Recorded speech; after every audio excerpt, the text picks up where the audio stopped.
ఒక వ్యక్తి జీవితం 4 భాగాలు. నెంబర్ 1 బాల్యం, నెంబర్ 2 యవ్వనం, నెంబర్ 3 నడిప్రాయం, నెంబర్ 4 వృద్ధాప్యం. ఏమండి గుర్తుపెట్టుకోండి, ఈ 4 భాగాల్ని 4 వ్యక్తులుగా పోల్చారు. బాల్యం అంట తాబేలులాగా ఉంటారంట, అంతే కదా. తల్లి అక్కడ ఉయ్యాలు వేస్తే ఋతుమా అక్కడే ఉంటారు. వీళ్ళంతా పరిశుద్ధులు ఎక్కడ కనపడరు. ఏమండి యవన కాలంలోకి వచ్చేలేకే ఒక భక్తుడు కోతితో పోల్చాడు. యవన కాలంలో ఏం చేస్తూ ఉంటారండి? అన్ని కోతి పనులు చేస్తారు.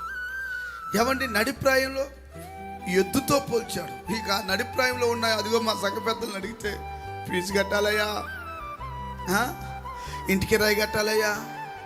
నడిప్రాయంలో అన్నీ ఏంటి తెలుసా? సమస్యలు, కుటుంబ భారం, పిల్లల భారం. అందుకని ఎద్దుతో పోల్చాడు. ఎద్దు ఎప్పుడు మోస్తా ఉంటుంది. చివరి దశ ఏంటి? దీన్ని విచిత్రం కుక్కతో పోల్చారు. ఈ వృద్ధాప్యం అంతా ఎలాగుంటుందో తెలుసా? నీ డబ్బంతా పెద్ద అమ్మాయికి పెట్టావు, అక్కడుండి పో. అక్కడ 2 నెలలు, అబ్బాయి దగ్గర 2 నెలలు, కూతురు దగ్గర 4 నెలలు. అలాగా కుక్క బతుకు ఆ ఇంటికి తిరిగి తిరిగి మనస్తాపానికి గురై చచ్చిపోతా. సరే, నేను చెప్పదలిచిన మాట ఏంటంటే, ఈ 4 దశలో డేంజరస్ జోన్ కోతి, యవన ప్రాయం.